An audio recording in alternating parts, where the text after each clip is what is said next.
boys and girls. This is Ben, and I'm filling in for Mrs. Bally. I am looking forward to tonight, our singing. You have a huge group of people, so I think we might even blow the roof off. So, we're going to sing Obedience Is. I don't know if you've heard of that song, but I remember as a little child. So I hope, do they still sing that song? Chief? No? All right. We're going to sing Obedience is the very best way to show that you believe. Doing exactly what the Lord commands, doing it happily. Action is the key, do it immediately. Joy you will receive. Obedience is the very best way to show that you believe. O-B-E-D-I-E-N-C-E.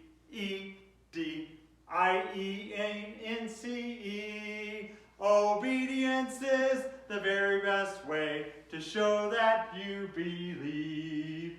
We want to live pure, we want to live clean, we want to do our best, sweetly submitting to authority, leaving to God the rest, walking in the light, keeping our attitude right on the narrow way. For if we believe the word we receive, we always will obey.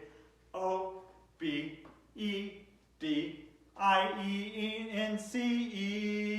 Obedience is the very best way to show that you believe. All right, one more song on the chorus. We're going to sing Count Your Many Blessings. Count your blessings, name them one by one. Count your blessings, see what God hath done. Count your blessings, name them one by one. Count your many blessings, see what God hath done. Let's sing that one more time. Count your blessings, name them one by one. Count your many blessings, see what God hath done. Thank you. Chief, you want to do yours? Hello there, everyone. How is everybody doing today? I hope you're all doing well. We have got a big group here today. I see a lot of faces that I don't always see at the same time. It's so good to see you all. Thank you for coming. Before I begin my story, I've got something I wanted to show you. It has to do with the way they constructed houses back then, when Jesus was around. The materials that they used to construct. I don't know whether you remember last week, we were in this big building that had columns in it, and it had such a nice ceiling in it. This is what the ceiling looked like. Remember last week? And it had the nice columns and everything. So this material was very able to be used in many different places. Sometimes they used it on a ceiling. Sometimes they used it on the wall. But then sometimes they used it on the floor. It was a very versatile material. Very nice, I think, don't you? Well, we're still going to be in a building, but this building we're going to be in today has this special stone material on the floor. But where is the building? Where is this building? Well, I'm going to tell you, Jesus recently, last week I think it was,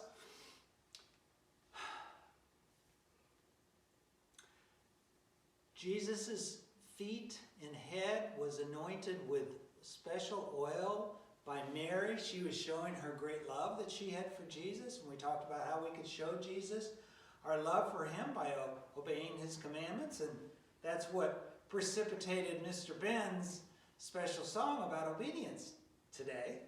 But this week, well, anyway, Jesus said, I'm not going to be with you long. And so this week, Jesus tells two of his disciples, he says, guys, there's a special place. We are going to celebrate the Passover tonight. So we're going to go to a special place, and I'll tell you how we find that place. You two guys, you go into the town over there, and as you get to this one corner, you're going to see a guy that's got a pitcher on his shoulder. So follow that guy. And when you follow him, he will go to a house, and in that house you can ask the man if he has a room prepared that we can have our Passover. And the man is going to say, yes, we do have a room. So that's where we're going to be tonight. So you two guys go find that room. So those two guys, they went into town, and they followed this guy with a pitcher on his shoulder. And sure enough, he went to this one house. And in that house, they talked to the owner. And upstairs, in a big room upstairs, was where Jesus wanted them to celebrate the Passover. And that's what he's going to do with his disciples tonight. So when they entered that room, one of the things they saw was a big long table that was there in the room. Another thing that they noticed in the room, because it was in the evening, the window was open in the room, but it was dark outside, and there were some stars in the sky, as you can see. Now, when the disciples came into that room, how many disciples were there, by the way? I'm going to ask a few people, a few different people, some questions. So, Bailey, I got a question for you. How many disciples did Jesus have? You remember? Did you say 12? Very good. He had 12 disciples. So, these disciples, they all came into the room. And they looked at the table. And the table had some glasses on the table. And the table had a big loaf of bread on the table. Now, as soon as I find that, I will get it out wherever it went.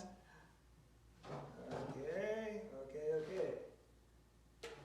Well, we're going to take, maybe I can find it. There it is. All right. So, there were some glasses, and there was some bread on the table, and this was going to be the Passover meal that they were going to celebrate. And usually the custom was back then, who remembers what the people generally wore when they walked around? There's a couple different things that they might do when they walked places. What might they have on their feet? Oh, Olivia, do you know what they might have on their feet? Sandals? Yep, sandals. That's right. Now, did they have paved roads there like we do? Or did they have rocks that they walked on? Or what did they walk on generally? Grass? Dirt? So, it was a custom when they had something special that they were going to do, a special meal, they would come into a home, and all of them, because they'd been out in walking with sandals on, some of them may not have even had sandals, and so they were walking in bare feet. They would need to clean their feet before they came into this house. So they came into the house, the disciples, and they looked around, and they were sort of thinking, like many times in a special house, they would have servants that would come and, wash their feet as they came in, but there weren't any servants here. So they got to looking at each other, and they were thinking, they were thinking somebody else might volunteer. It would have been nice for one of the disciples to have stepped up and said, Jesus, can I wash your feet? You're the special guest here, obviously. Can I wash your feet first, and then I'll wash the rest of the disciples' feet? But none of the disciples, they didn't step up and say, hey, I'll do that. They all sort of looked at each other and expecting somebody else to do it, and nobody else volunteered. What do you think about people that are not willing to, there's something that should be done and they're not willing to do it? You know, they're just sort of like, I'm too good to do it? I hope we never have that kind of thought about ourselves, that we're too good to do something. As an example, here at the church, one of the things that I try to teach you boys, specifically when we get done with our children's church, when we get up and leave this place, what do we try to do? We try to straighten up the chairs. If there's papers on the floor, we try to pick them up. And I'm hoping that you all will remember that and think of ways that you can be a servant. In the church, walking around in the church, if you see a wrapper or a Kleenex or something on the floor, it'd be great. Just go over and pick it up. Take it over and throw it away in the wastebasket. It'd be a wonderful thing, a way to be a servant. So these guys, they weren't like that. These disciples, they'd been with Jesus. So Jesus did something that they weren't expecting.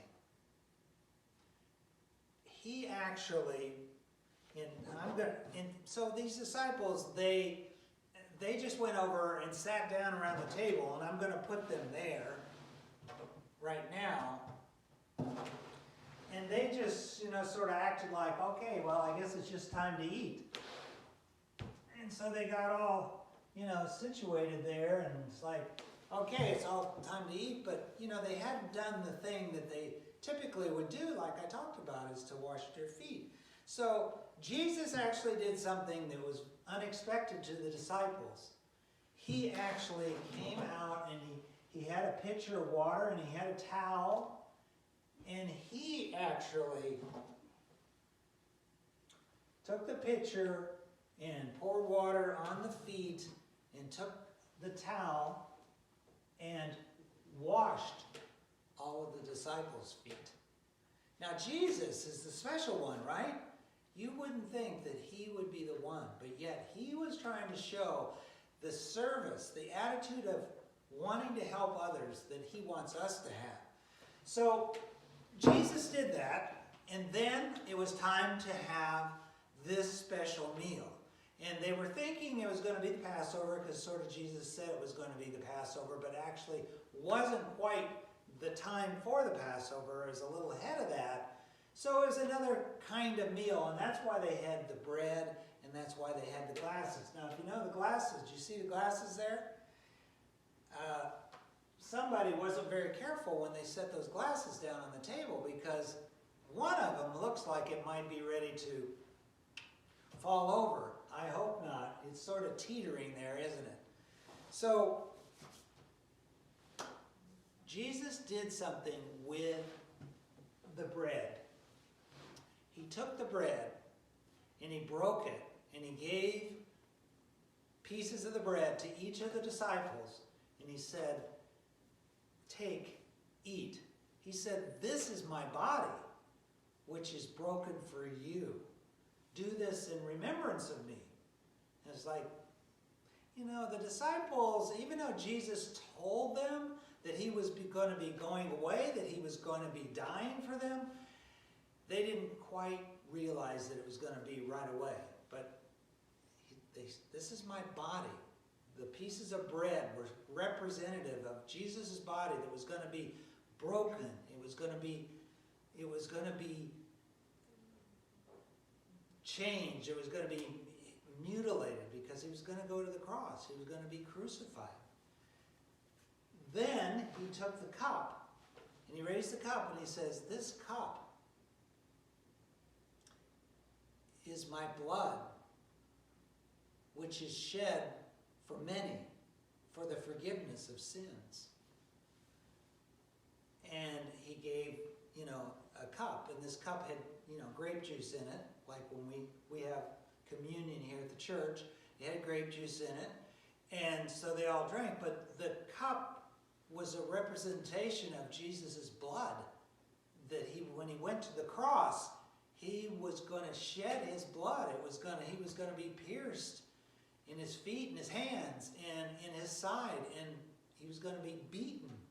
And all those things were going to cause Jesus' blood, God's precious blood, because Jesus was God, to be shed. So he said that, and he said, I'm not going to be here. I'm going to have to go away. And where I'm going to go, you can't come. But in my Father's house are many mansions, and I'm going to prepare one for you. But as he was leaving, later on, as this special meal was breaking up, he said, I'm giving you a new commandment. When I'm not here, I want other people to know that you're part of me. You're part of my group. You're a Christian. And this is how you can know that.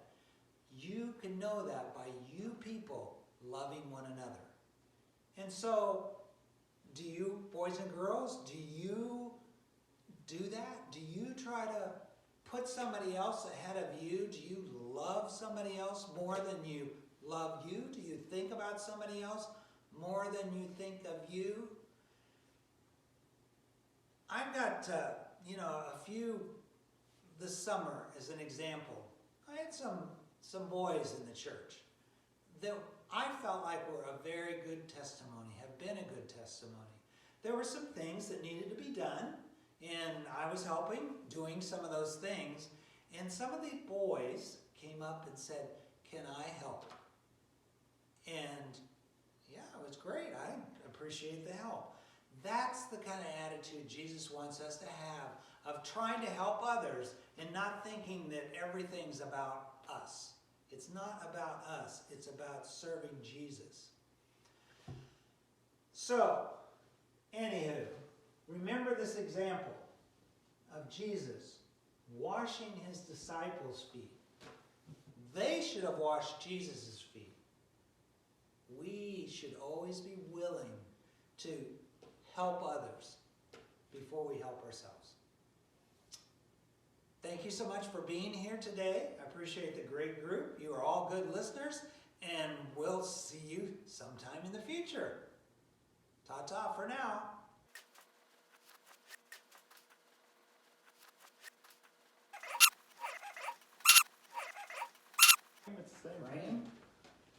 Good evening, boys and girls.